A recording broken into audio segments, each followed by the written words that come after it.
va voir. Mais présentement, est-ce qu'on est dans une époque où il y a beaucoup de glaciers sur la Terre ou pas tant que ça? Une chose sur laquelle tout le monde s'entend, c'est que les glaciers sont en train de fondre. C'est bien que tu me poses cette question parce que c'est pour ça qu'on fait des recherches et c'est ce qu'on essaie de comprendre.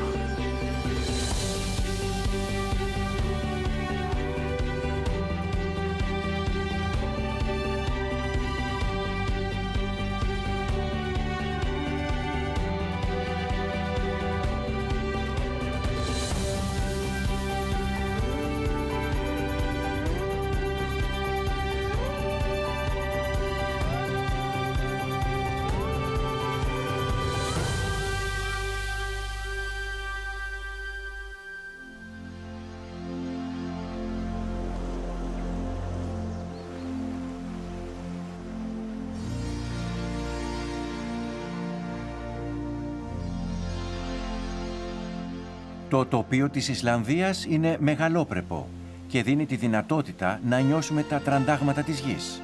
Το νησί είναι μια από τις πιο ενεργές τεκτονικές ζώνες στον κόσμο. Έχει πάνω από 200 ηφαίστεια, τα οποία ενίοτε εκρήγνυνται. Αυτό το νησί επιφάνειες 100.000 τετραγωνικών χιλιόμετρων αποτελεί απτή απόδειξη πως ο πλανήτης μας είναι ενεργός. Ένας μεταλλικός κεντρικός πυρήνας που περιβάλλεται από πυρακτωμένα βράχια. Η Ισλανδία είναι ένα σύμπαν φωτιάς, νερού και πάγου. Εδώ μπορούμε να παρατηρήσουμε, όπως σε κανένα άλλο μέρος στον κόσμο, την υποχώρηση των παγετώνων, οι οποίοι καλύπτουν μεγάλη επιφάνεια του νησιού. Η Μαρί Πιέρ και η Εμιλή πάνε σήμερα στην Jökulsárlón, τη λίμνη του Παγετώνα. Είναι η πιο εντυπωσιακή από τις προπαγετωνικές λίμνες και δημιουργήθηκε από το λιώσιμο ενός παγετώνα. Waouh! Ah ouais, quand même. Ah, c'est extraordinaire, quoi. Η λίμνη σχηματίστηκε τη δεκαετία του 1930 και η έκτασή της έχει φτάσει σήμερα τα 18 τετραγωνικά χιλιόμετρα. Οι όγκοι πάγου σε αποχρώσεις του λευκού, του μπλε και της ηφαιστειακής τέφρας επιπλέον στην Jökulsárlón σαν ακυβέρνητες βάρκες, σαν σινιάλα κλιματικής δυσφορίας. C'est vraiment le pays de la glace ici. Waouh! Là, on est au Jökulsárlón, c'est un gigantesque lac constellé d'icebergs qui se détachent tous là, du glacier Vatnajökull, le plus gros glacier d'Islande. Et ce glacier, il est en train de fondre très rapidement à cause du réchauffement climatique. Oui, le réchauffement qui fait fondre la glace, c'est logique, il n'y a rien d'étonnant là-dedans. Par contre, le réchauffement climatique a aussi des conséquences insoupçonnées, entre autres sur l'activité volcanique. Oui, on sait que les volcans ont une influence sur tout ce qui se passe dans l'atmosphère, sur le climat. Oui, on en a eu la preuve en 2010 lors de l'éruption du volcan. Ah oui. Eyjafjallajökull. Yeah. Oui, Eyjafjallajökull, donc le volcan islandais qui avait vraiment paralysé la circulation aérienne pendant des semaines à cause du gros nuage de cendres projeté dans les airs. Oui, puis autre exemple, l'éruption du Laki, un autre volcan islandais, 1783. Et là, le panache de cendres qui est projeté dans l'atmosphère, il est si énorme qu'il bloque une partie du rayonnement solaire. Et ça a des conséquences terribles en Europe. Ça crée des hivers rigoureux, des récoltes catastrophiques du coup, et des famines.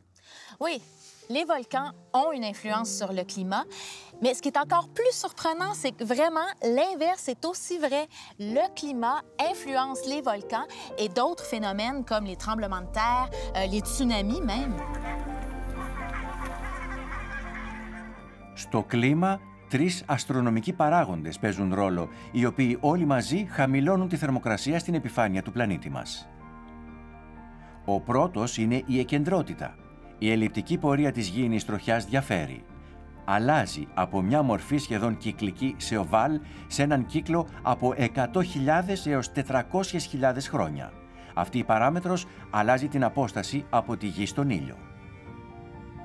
Ο δεύτερος είναι η αξονική κλίση. Η κλίση του άξονα περιστροφής της γης αλλάζει ομοίως. Αυτή η γωνία αλλάζει από 22 σε 24,5 μοίρες κατά τη διάρκεια αυτών των 41.000 χρόνων. Όταν η γωνία μεγαλώνει, τα δύο ημισφαίρια δέχονται περισσότερο ήλιο το καλοκαίρι και λιγότερο το χειμώνα. Αυτό αντιστοιχεί σε περιόδους μεσοπαγετονικές με ελάχιστους παγετώνες.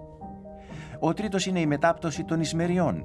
Η Γη γυρίζει γύρω από τον εαυτό της σαν σβούρα και ο άξονας περιστροφής της αλλάζει προοδευτικά κατεύθυνση. Χρειάζονται 23.000 χρόνια για να επανέλθει στο σημείο από όπου ξεκίνησε. Αυτές οι αλλαγές ενισχύουν ή εξομαλύνουν τις αντιθέσεις ανάμεσα στις εποχές. Αυτοί οι παράγοντες μετατρέπουν την ηλιοφάνεια των δύο γήινων ημισφαιρίων. Έχουμε παγετονική περίοδο, όταν τα ψηλά γεωγραφικά πλάτη του βόρειου ημισφαιρίου δέχονται ελάχιστη ηλιακή ακτινοβολία το καλοκαίρι. Σε αυτή την περίπτωση, τα σύννεφα δεν διαλύονται εντελώς και μετατρέπονται σε πάγο το χειμώνα. Οι παγετώνες μεγαλώνουν και η Γη μπαίνει σε παγετονική περίοδο. Ο πλανήτης μας στο παρελθόν έχει γνωρίσει πολλές τέτοιες περιόδους που άφησαν τα ίχνη τους στο σημερινό τοπίο. Ένας Γάλλος γεωλόγος θα δείξει σήμερα στη Μαρί Πιέρ και στην Εμιλή αυτά τα ίχνη των αρχαίων εποχών των παγετώνων.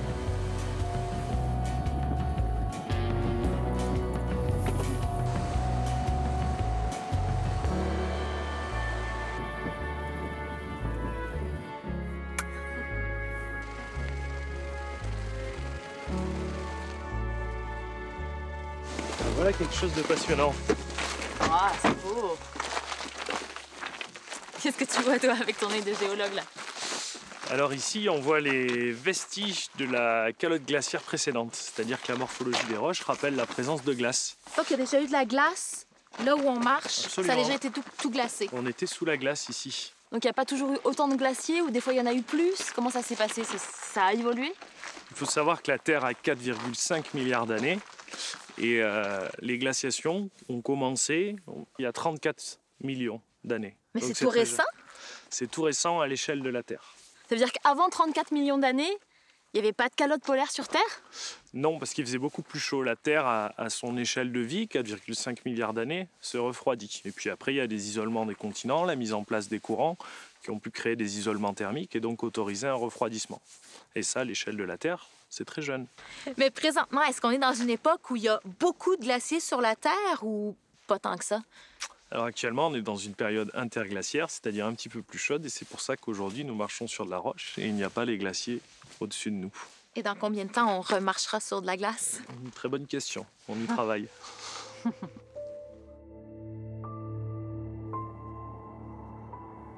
Από τότε που σχηματίστηκε εδώ και 4,5 δισεκατομμύρια χρόνια ο πλανήτης μας, γνώρισε πολλές αναταραχές τις οποίες διαπιστώνουμε στα γεωλογικά στρώματα. Οι επιστήμονες όρισαν μια κλίμακα γεωλογικού χρόνου σε διαστάσεις εντελώς άλλες από αυτές της ανθρώπινης κλίμακας. Αρχίζει κατά τον αδαίο μεγααιώνα, όταν η Γη που μόλις έχει σχηματιστεί είναι ακόμα ακατάλληλη για να δημιουργήσει ζωή. Ένας χάρτης υποδιαιρεί τους γεωλογικούς χρόνους σε 4 μεγάλους αιώνες, που υποδιαιρούνται σε εποχές, οι οποίες με τη σειρά τους χωρίζονται σε περιόδους. Κάθε υποδιέρεση των γεωλογικών χρόνων γνώρισε περιόδους θερμές και παγετονικές. Αυτό όμως που ξεχωρίζει την τελευταία περίοδο, την τεταρτογενή, που άρχισε πριν από 2,6 εκατομμύρια χρόνια, είναι η δημιουργία ενός κλίματος που ψύχεται και η κυκλική επαναφορά ψυχρών περιόδων, δηλαδή των παγετονικών, και ήπιων περιόδων των μεσοπαγετονικών. Πριν από 12.000 χρόνια άρχισε η μεσοπαγετονική περίοδος που διανύουμε, η Ολόκενος.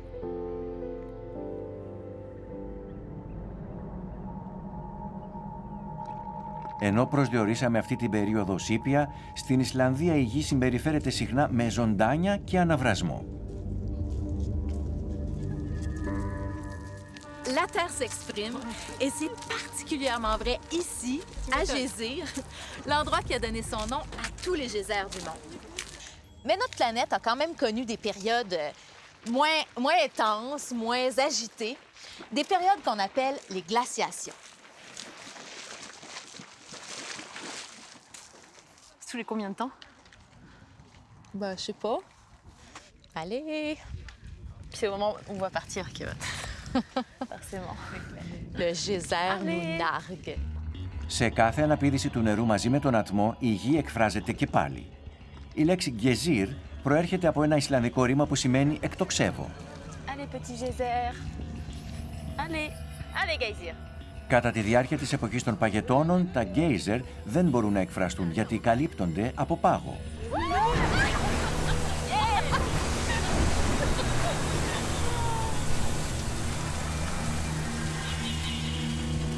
Depuis plusieurs millions d'années, glaciation et interglaciation s'alternent sur la planète. Lors des glaciations, qui ont lieu à peu près tous les 80 000 ans, 4 calottes de glace s'établissent. En plus du Groenland et de l'Antarctique, on trouve la Laurentide, qui recouvre l'Amérique du Nord, et la Phénoscandienne, qui, elle, recouvre l'Europe du Nord.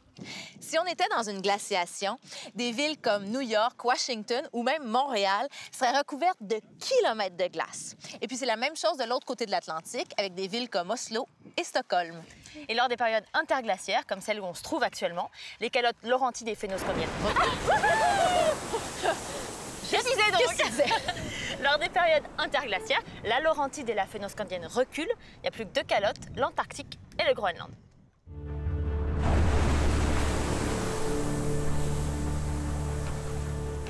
Η υπερθέρμανση του πλανήτη δεν είναι για τους Ισλανδούς μια αφηρημένη ιδέα. Είναι καταγεγραμμένη στο τοπίο.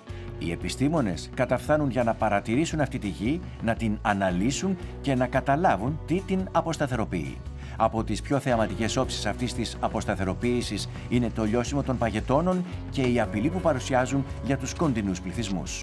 Η Μαρί Πιέρ και η Εμίλη θα συναντήσουν έναν άλλο Γάλλο γεωλόγο που έρχεται εδώ και χρόνια να μελετήσει το έδαφος και να πάρει δείγματα για το λιώσιμο των πάγων. Ο βράχος είναι σαν βιβλίο ιστορίας που φυλά στη μνήμη του πολλές κλιματικές αλλαγές που γνώρισε ο πλανήτης μας. Jean-Luc? Bonjour. Bonjour. On vous a trouvé! Bonjour, moi je suis Émilie. Bonjour, Émilie. Marie-Pierre. Bonjour. Enchantée. Jean-Luc. Alors, qu'est-ce que tu es en train de faire, Jean-Luc, là? Ben là, je suis en train de creuser une tranchée dans des dépôts de sédiments mis en place par des jökulóp. Jökulóp. Jökulóp. C'est quoi ça, un jökulóp? C'est drôle de mot, c'est un mot islandais qui veut dire débâcle glaciaire. C'est-à-dire que en Islande, il y a beaucoup de glaciers, il y a beaucoup de volcans, il y a le climat qui change. Et la fonte des glaciers peut conduire à des crues des rivières qui sont absolument phénoménales, qui ont la capacité de modifier le paysage par l'érosion. D'accord. D'ailleurs, il suffit de se retourner, on voit là On envoie des traces? la vallée avec la rivière qui s'appelle la Þjórsá. Cette vallée a été en grande partie façonnée par le passage de ces débâcles. Donc il faut imaginer au moins 10 mètres d'eau en plus, et par conséquent de l'eau qui va remplir toute la vallée. Et ce sont des crues très rapides, très brèves, très destructrices. C'est cataclysmique. Waouh! C'est relativement bref parce que ces jökulóp proviennent toujours de la vidange d'un réservoir d'eau, qui peut être un lac bloqué par un glacier, un lac sous-glaciaire formé lors d'une éruption sous-glaciaire, un lac à la surface du glacier lors de la fonte par le climat. Et cette vidange est extrêmement brève, mais extrêmement énergique.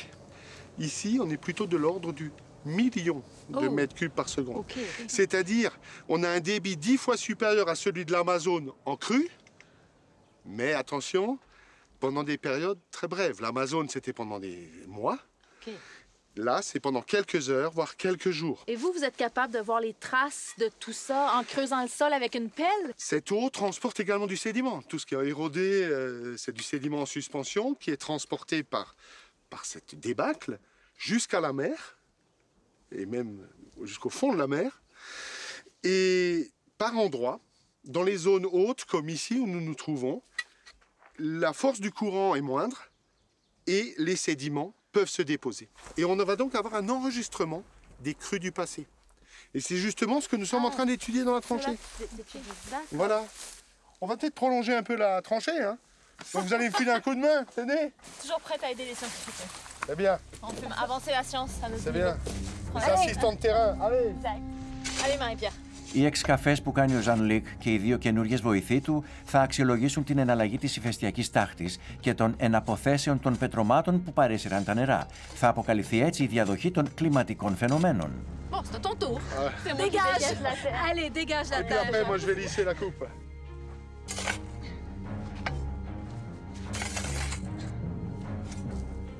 Voilà.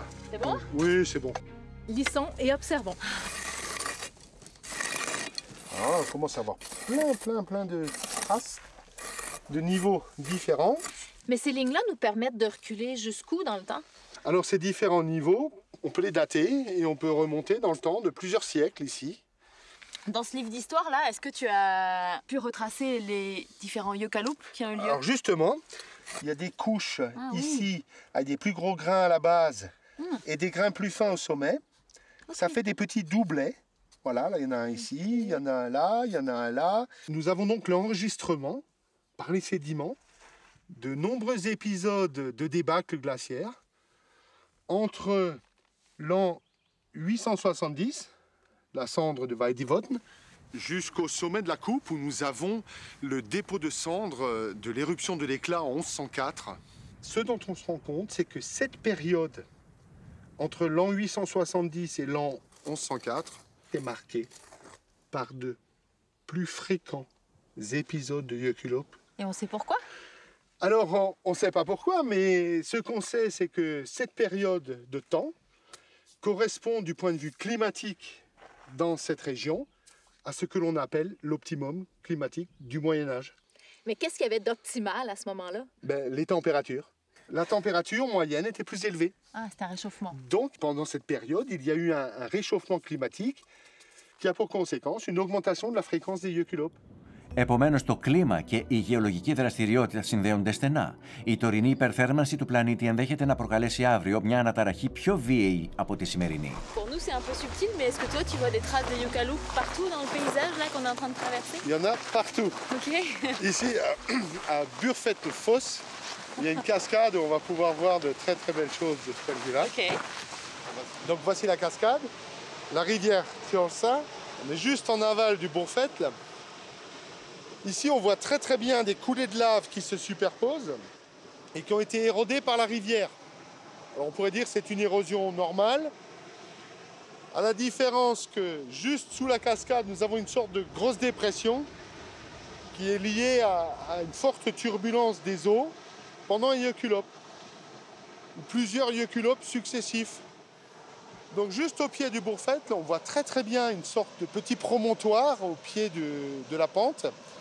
Et nous avons des traces d'érosion également, ce qui montre la hauteur d'eau qui est passée par là. Là, justement, par rapport au Burfett, là, l'eau, elle est arrivée jusqu'où?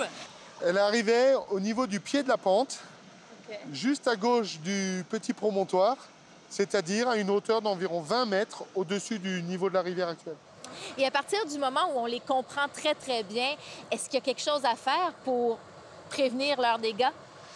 On ne peut pas faire grand-chose, ce sont des phénomènes d'une telle énergie, d'une telle magnitude, comme on dit, qu'on ne peut rien faire pour les éviter. En revanche, il est possible de faire de la prévention en faisant un aménagement raisonné du territoire, en évitant d'installer des infrastructures, des habitations sur leur trajectoire. Dans cette vallée, ici, de la Tjørsa, ce n'est malheureusement pas le cas, car il y a de très nombreuses stations hydroélectriques qui sont nécessaires à l'économie du pays. Η μοναδική γεωλογία και η υδρογραφία της Ισλανδίας προσφέρουν ένα τεράστιο, σχεδόν ανεξάντλητο δυναμικό για την παραγωγή ανανεώσιμων πηγών ενέργειας, ενός σημαντικού πυλώνα για την οικονομία της χώρας. Με το 10% της επιφάνειάς της καλυμμένης με παγετώνες, η Ισλανδία θεωρείται παγκόσμιος ηγέτης στο πεδίο της πράσινης ενέργειας. Η οικονομία της χώρας στηρίζεται σε μεγάλο βαθμό στον υδροηλεκτρισμό και στη γεωθερμία. Ο γεωλόγος Τιμπό συνοδεύει τη Μαρί Πιέρ και την Εμιλή σε έναν από τους 13 υδροηλεκτρικούς σταθμούς της χώρας. Το φράγμα στο Καρανιούκα είναι ένα υδροηλεκτρικό σύμπλεγμα ισχύως 690 ΜΒ, σχεδόν το μισό ενός πυρηνικού αντιδραστήρα. Βρίσκεται στην Ανατολική Ισλανδία. Όμως αυτό το φράγμα με τις γιγαντιαίες διαστάσεις των 700 μέτρων μήκους θα μπορούσε να αποδειχθεί ένας γίγαντας με πόδια από άργυλο μέσα σε αυτή την παντοδύναμη φύση. Mais avec tous leurs glaciers sur leur territoire, les Islandais sont sous la menace des débâcles glaciaires. Est-ce qu'ils construisent leurs barrages de façon particulière pour y résister? Tout à fait, ils construisent les barrages en terre. Et le fait d'avoir un barrage en terre, ça permet au barrage de se déformer quand il y a des surpressions d'eau dans le lac de retenue. C'est comme ça qu'on accommode le mieux les surpressions qui sont liées à l'augmentation d'eau dans le barrage. Mais s'il y avait un gigantesque Jökulhlaup, un gros, là, comme ceux dont on a vu les traces dans la roche, est-ce que ça tiendrait? Normalement, les barrages sont dimensionnés pour encaisser surpression d'eau dans le lac de retenue.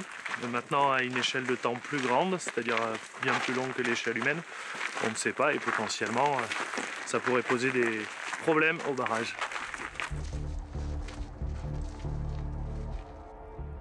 Παρόλες τις προφυλάξεις, μια εμπιστευτική έκθεση του 2002 είχε κρούσει τον κόδωνα του κινδύνου για την γεωλογική αστάθεια αυτής της ζώνης.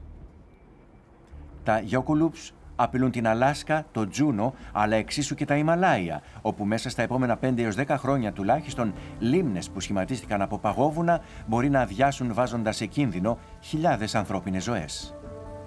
Η Μαρί Πιέρ και η Εμιλή συναντούν και πάλι τον Ζαν Λικ και τη συνάδελφό του Μπριζίτ, έτοιμους να σκάψουν για ένα δείγμα χώματος που θα σταλεί στο εργαστήριο του Πανεπιστημίου του Μπορντό, στο οποίο εργάζονται. Οι εξειδικευμένες αναλύσεις θα χρονολογήσουν με ακρίβεια αυτό το έδαφος με σκοπό να καταγράψουν τα διαφορετικά, πιο πρόσφατα κλιματικά επεισόδια που γνώρισε η Γη. Αυτό θα δώσει τη δυνατότητα πρόβλεψης των επερχόμενων καταστροφών.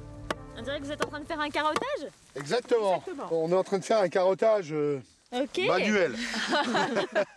Est-ce qu'on peut mettre nos mains à contribution? Oui, bien sûr, mais attention au coup de massette, hein. C'est un peu violent là. On va faire attention. Alors Voilà. comment on fait?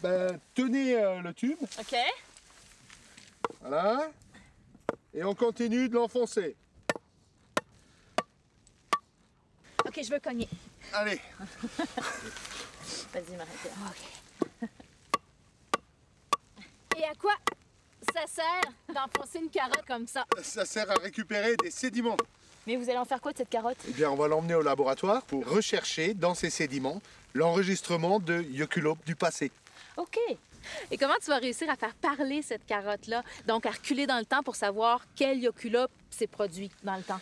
Alors, on va étudier le remplissage sédimentaire de cette carotte. On va regarder les différentes couches. On va rechercher dans le sédiment, par exemple, des morceaux de plantes qu'on va pouvoir dater au carbone 14 ou rechercher des niveaux de cendres volcaniques.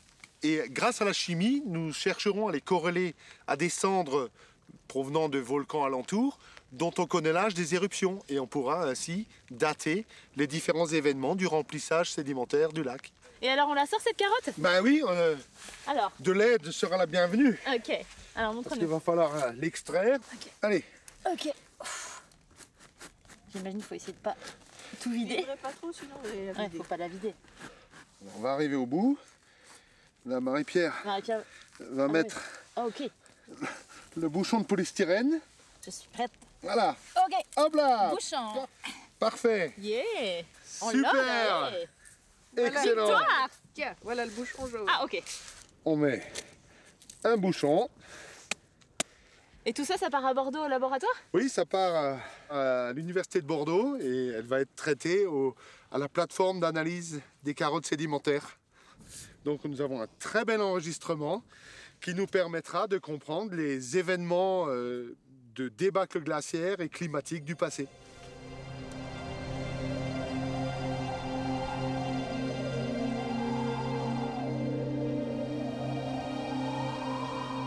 Το βάθος του λιωσίματος των πάγων που προκάλεσε η υπερθέρμανση του πλανήτη έχει και απρόσμενες συνέπειες που γίνονται αισθητές μέχρι τα έγκατα της Γης. Αυτή η απογύμνωση προξενεί και πιο έντονη σεισμική δραστηριότητα. Είναι η ανάκαμψη μετά το λιώσιμο των πάγων που ονομάζουμε και μεταπαγετώδη άνοδο. Le rebond isostatique. Ça sonne très compliqué, mais ça ne l'est pas tant que ça. C'est ce qui se passe quand la Terre, libérée du poids de la glace qui la recouvrait, rebondit, donc se soulève. C'est pas exactement le même mécanisme, mais c'est un peu comme le bouchon d'une bouteille de champagne qui saute. Tu l'as ta bouteille? Il me semble que ce sera encore plus parlant. Tantôt le champagne. Ok. Et là, la Terre, elle se réveille, elle s'exprime. Ouais, quoi. puis elle est capable de s'exprimer plus qu'avec ses petites fumerolles-là. Ouais. Parce que, comme la croûte terrestre est cassante, des failles s'ouvrent lors du rebond isostatique et le magma s'écoule via ces nouvelles portes de sortie. Et quand ça bouillonne comme ça, il y a aussi beaucoup plus de séismes.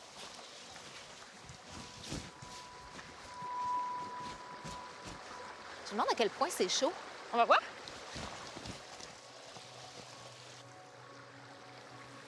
Ah, c'est bouillant! Je peux même pas tenir une seconde, quoi. Wow! Υπάρχει μία μόνιμη ισορροπία ανάμεσα στα στρώματα της Γης, τη λιθόσφαιρα και την κοιλότητα μέσα στην ασθενόσφαιρα. Αυτό το φαινόμενο ονομάζεται ισοστατική ισορροπία. Η μεταπαγετώδης άνοδος, όπως λέγεται, είναι κάτι σαν ανασύκωμα αυτών των γήινων φλοιών. Έπειτα από μια παγετονική περίοδο συμπιέζονται κάτω από το βάρος του πάγου. Έπειτα όμως από το λιώσιμο των πάγων, η ασθενόσφαιρα, ελευθερωμένη από το βάρος του πάγου, επανέρχεται στην αρχική της κατάσταση. Ανυψώνεται, συμπαρασύροντας μαζί και τη λιθόσφαιρα. Maintenant, la question, c'est combien de temps s'écoule avant que les effets du rebond commencent à se faire sentir? Les chercheurs sont divisés. Il y en a qui parlent de décennies, d'autres de siècles, peut-être même de millénaires. Oui, mais il y a une chose sur laquelle tout le monde s'entend, c'est que les glaciers sont en train de fondre et qu'ils fondent super vite. Hey! C'est un petit bouillon! Oh, attention! Ah, ça pue! Ça sent les œufs pourris. Mais ça sent le soufre. Wow! Oh! La terre s'exprime. C'est ça! C'est le moins qu'on puisse dire. Eh, c'est chaud, hein? Τα αποτελέσματα της μεταπαγετώδους ανόδου που συνδέονται με την περίοδο της τήξης των πάγων που συμβαίνει στην εποχή μας μπορεί να αργήσουν πολύ να εκφραστούν. Περιμένοντας, οι γεωλόγοι έμαθαν να διαβάζουν στο τοπίο τα συγκεκριμένα αποτελέσματα αρχαίων μεταπαγετωδών ανόδων. Voilà, nous arrivons à Idar-Breka.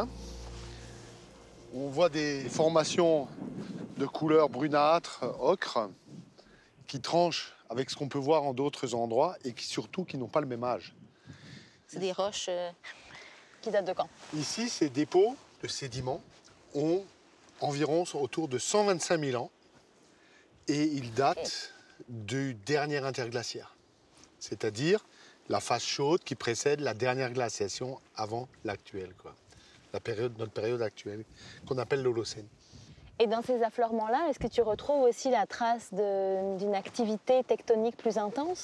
Effectivement, au début de chaque phase interglaciaire, les glaciers fondent, ces masses de glace disparaissent et ça va libérer les contraintes qui s'exercent sur les formations géologiques, ça va permettre au magma de remonter vers la surface et on retrouve dans ces dépôts des cendres volcaniques et la trace d'activité de séisme ancien. Η περίοδος που διανύουμε, η Ολόκενος, είναι μια μεσοπαγετονική περίοδος που άρχισε πριν από 12.000 χρόνια. Σήμερα γνωρίζουμε ότι αυτές οι μεσοπαγετονικές περίοδοι ευνοούν τις μετακινήσεις γήινων μαζών και αυτές έχουν συγκεκριμένες σεισμικές επιπτώσεις. Οι δυνάμεις που ασκούνται από τέτοιες μετακινήσεις μπορούν να επανενεργοποιήσουν ρήγματα στο γήινο φλοιό και αυτά τα ενεργά ρήγματα ευθύνονται για τους πολλούς σεισμούς. Μελετώντας τα, οι γεωλόγοι ελπίζουν να βρουν ένα μέσο καλύτερης πρόβλεψης των σεισμών που συνδέονται με την κλιματική αλλαγή. J'ai l'impression que s'est passé quelque chose de gros ici, hein, puis que ces roches-là nous le disent. Absolument. C'est une très belle observation ici de voir que les couches ont été basculées, et c'est ce que je mesurais. Et basculées par quoi? Par une faille. C'est-à-dire que le bloc vers l'ouest qu'il y a vers la vallée a été basculé par la faille que l'on voit ici. Et je suis dans la faille. Absolument, exactement. Dans la faille, Marie-Pierre. Attention. Et Thibaut, cette faille, en fait, pourquoi est-ce qu'elle s'est activée? Alors, elle peut s'activer pour plusieurs raisons. En Islande, la particularité, c'est qu'on peut enlever une masse de glace. Donc, on enlève du poids sur la faille et on peut libérer son jeu, donc son fonctionnement. Soit c'est la montée d'un magma, et dans ce cas-là, la surpression dans la chambre magmatique fait fonctionner la faille. Soit la troisième raison, c'est l'écartement, et c'est la région principale quand même, entre l'Europe et l'Amérique. Dans ce cas-là, la faille fonctionne pour accommoder cet écartement. Et qu'est-ce que tu essaies de comprendre de plus sur cette faille-là? Mais je vais regarder son orientation, c'est-à-dire quelle est sa direction par rapport au nord. Et pour cela, j'ai une boussole que je plaque sur la faille, qui est ici. Et je vais pouvoir mesurer l'angle que fait la faille par rapport au nord. Ici, la faille fait 42 degrés. Donc la faille fait un angle de 42 degrés avec le nord. Et ça, c'est cohérent avec l'extension entre l'Europe et l'Amérique au loin. Voilà. Ok, donc cette faille, c'est un des stigmates de l'avant-dernière des glaciations, il y a à peu près 120 000 ans. Est-ce que dans ces roches, tu vois d'autres stigmates de ce qui s'est passé à ce moment-là? Alors oui, dans la roche, on peut lire les séismes. On peut voir l'enchaînement des séismes. Où ça? Qui est juste en dessous. juste derrière toi. Waouh, on va Donc, on voir peut y d'anciens aller. séismes dans la roche. Si vous voulez bien me suivre.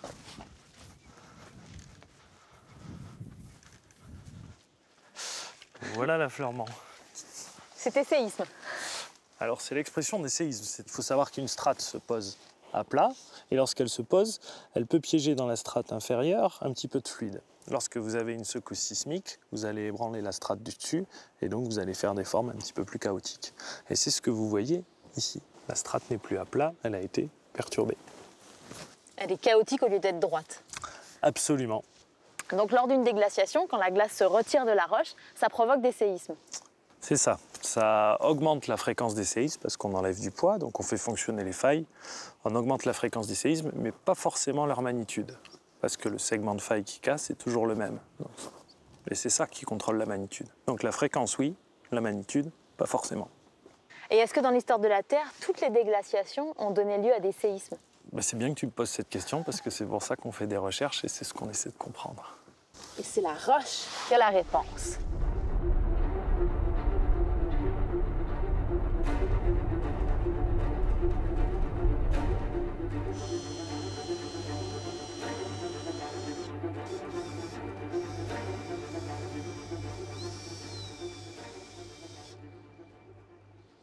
Est-ce que là-dedans aussi, on trouve des traces de séismes ou d'éruptions volcaniques qui seraient liées à une déglaciation? Oui, il y en a plein dans ce matériel ici. On a tous ces niveaux noirs qui sont des cendres volcaniques.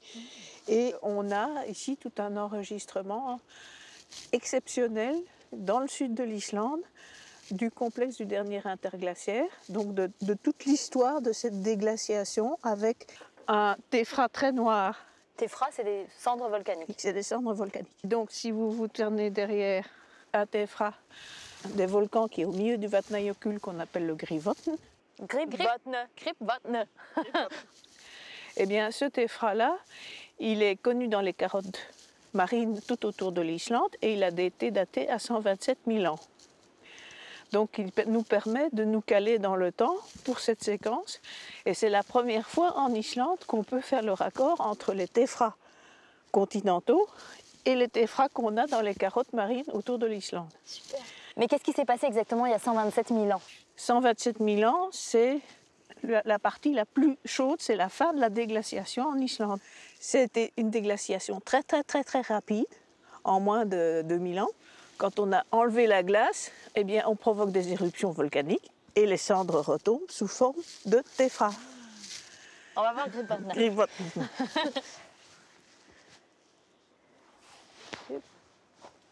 Toute cette masse noire ici, c'est ce fameux téphra de Gripvatn qui est remanié dans le fond de la vallée et il y a déjà un peu d'eau qui arrive. Et comme il y a de l'eau et qu'on a des tremblements de terre, on a des sismites.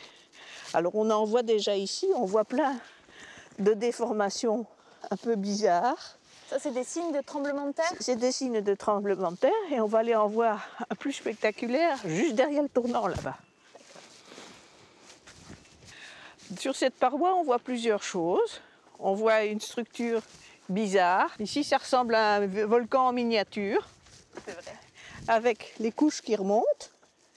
Et puis, on a cette cheminée qui a permis l'expulsion de sédiments gorgés d'eau sous forme d'une suspension par la vibration du sol et qui arrive en surface et puis se forme après une petite dépression qu'on voit ici avec un remplissage postérieur. Ça, c'est typiquement une structure qu'on voit active avec des tremblements de terre de puissance moyenne. Ça a été formé lors de l'avant-dernière déglaciation il y a 126 000 ans. Oui, mais je vais vous montrer une autre chose qui fera le raccord avec ce que vous avez vu précédemment.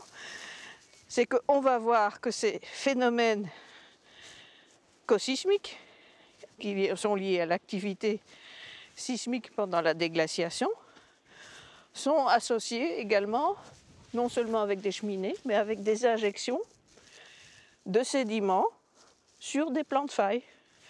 Donc ici, on voit des plans de faille avec des injections de sédiments qui remontent, ça ressemble à des flammes, dans le sédiment le long de fractures, le long de failles.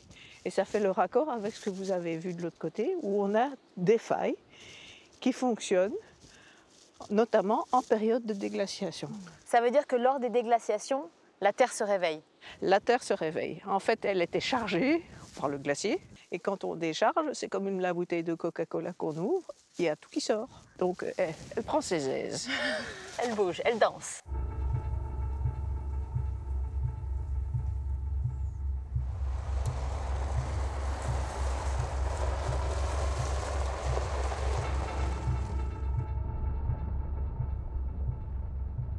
Χάρη σε αυτή την τελευταία μεσοπαγετονική περίοδο που ξεκίνησε πριν από 12.000 χρόνια, αναπτύχθηκε ο ανθρώπινος πολιτισμός.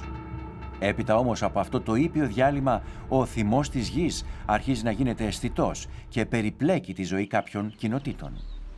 Όπως μαρτυρά ο τόπος εδώ, το Θειοσαρνταλούρ. Το Μεσαίωνα, οι Ιρλανδοί χριστιανοί που κατοίκησαν στο νησί πριν από τους Βίκινγκς έκτισαν εδώ φάρμες. Αναγκάστηκαν να τις εγκαταλείψουν έπειτα από ακραία καιρικά φαινόμενα. C'est bucolique. Jean-Luc, ces fermes-là, elles datent de quand? Elles datent du XIe siècle. Ce sont des exploitations agricoles qui se sont développées dans la région après la colonisation de l'Islande, à une période favorable à l'agriculture, c'est-à-dire des conditions climatiques très similaires à celles que nous vivons aujourd'hui. Et elles ont été abandonnées au début du XIIe siècle à la suite d'éruptions volcaniques et de débâcles glaciaires. Et les débâcles glaciaires ont conduit à l'érosion des terres agricoles. Donc c'est une preuve de plus que lors des périodes de réchauffement, on a plus de catastrophes naturelles, plus de volcanisme et plus de yokalo. Absolument.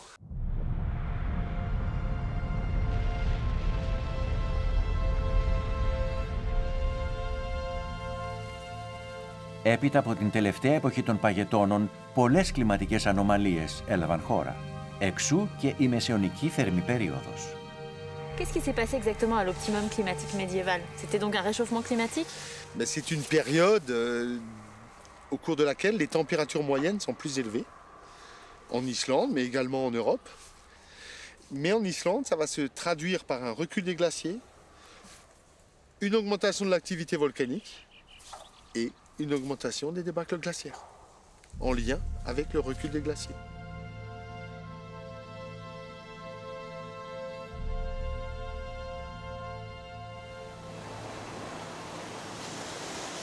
Et on va toucher un glacier?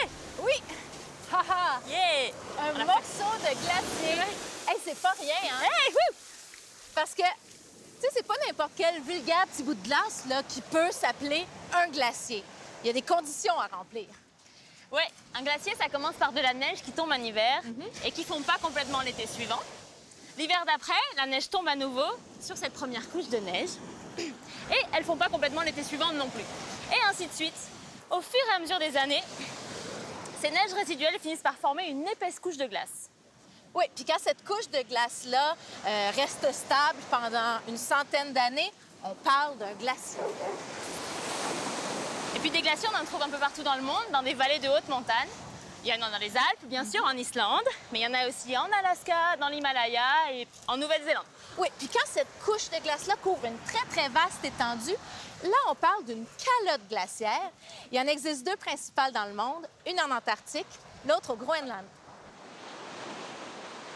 Αυτά τα κομμάτια πάγου στην παραλία του Jökulsárlón έχουν ενδιαφέρον διότι είναι απόδειξη της υπερθέρμανσης.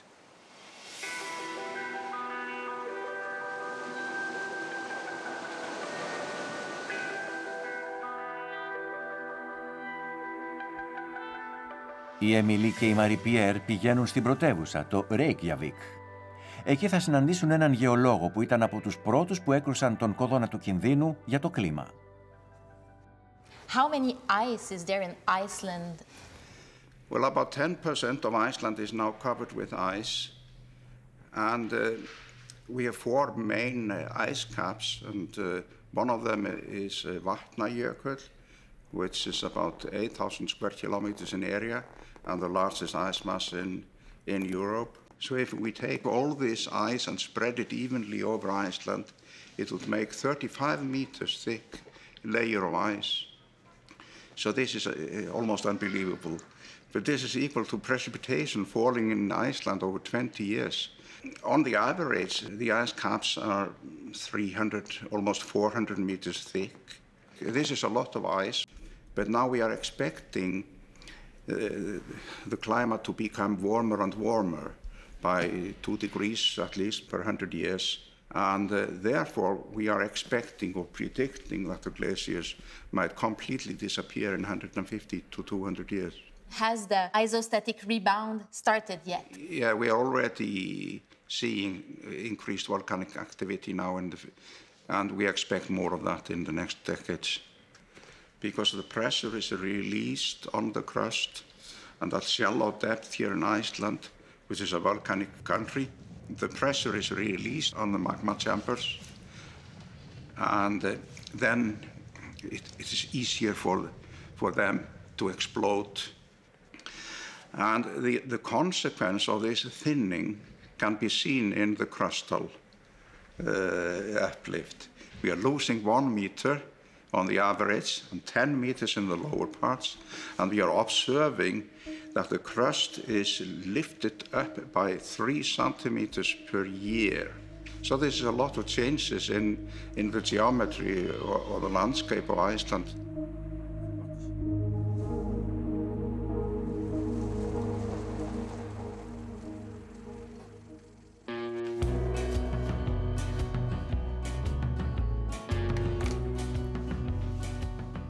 Οι παγετώνες μετακινούνται.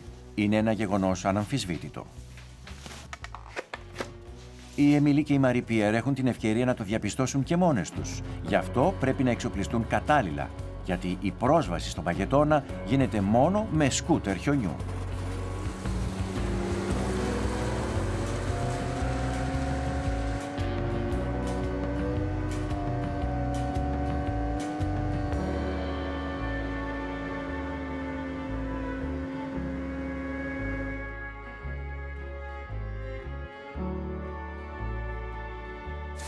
So for us, it's quite unusual to come and walk on a glacier, but for you, it's almost the routine. Members of the Icelandic Glaciological Society come here every spring and every fall to measure the mass balance of the glacier. So as a glaciologist, do you observe that the glacier is melting? Yes, we of course see that from the mass balance measurements, that there is always a little bit, or in the several last years, there has always been more melting every year than the snowfall. We also see it with the naked eye near the margin of the ice, where the margin retreats from one year to the next. From that we know that the glaciers in Iceland, most of them thin by approximately a meter per year as an average. So the area of the glacier is lowered on average by about 1 meter.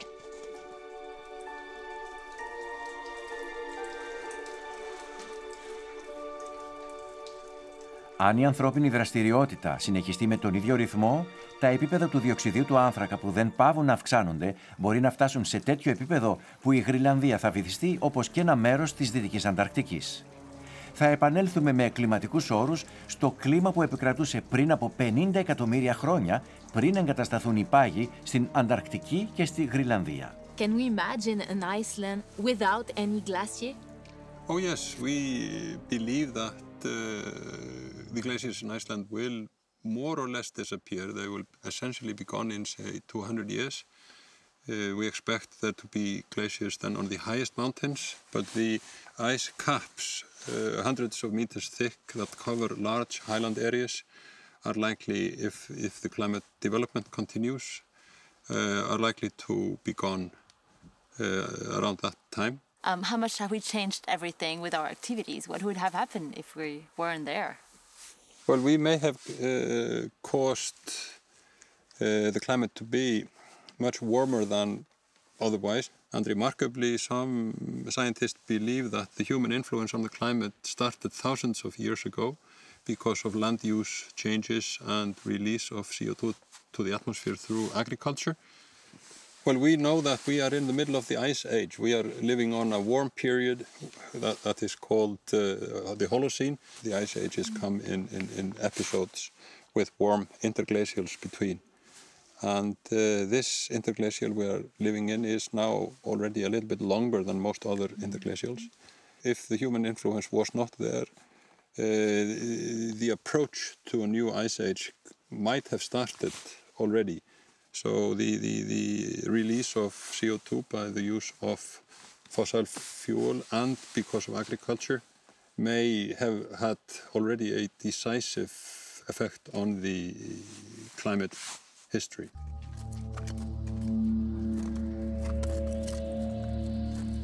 Je suis émue. Ah, moi aussi. Sérieusement.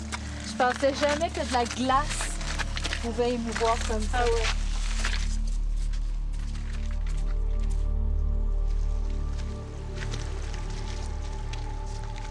Η υπερθέρμανση του πλανήτη διαμορφώνει κάθε χρόνο ένα διαφορετικό σκηνικό. Οι παγετώνες αλλοιώνονται για πάντα. So this is changing constantly. How was it last year and how will it be if I come back here next year?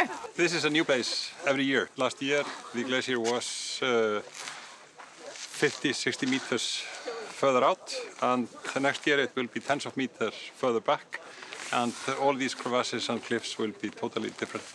So this is a landscape that creates itself every year. Wow. Fascinating place. Un nouveau paysage chaque année. Ah, c'est incroyable. J'ai jamais vu ça. Moi non plus. C'est...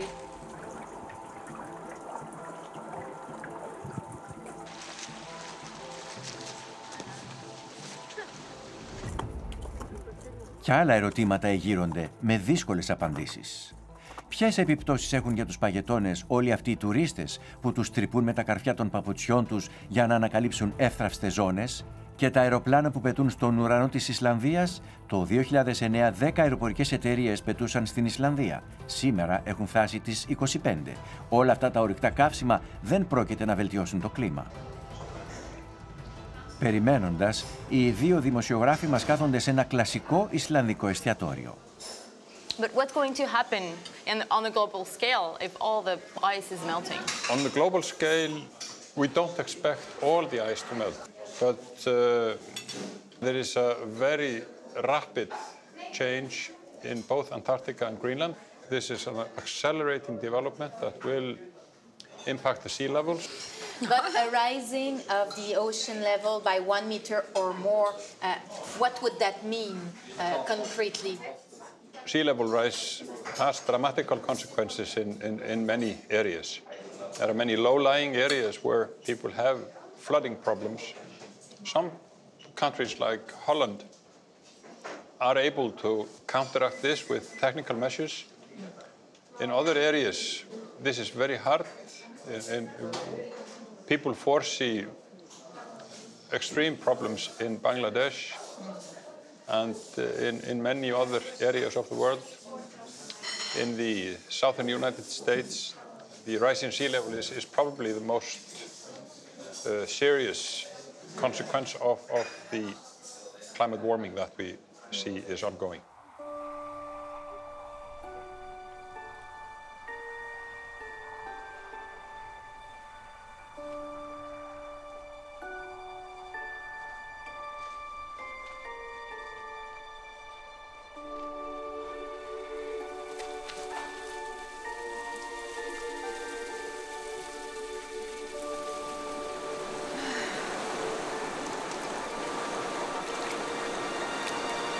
On est vraiment trop bien.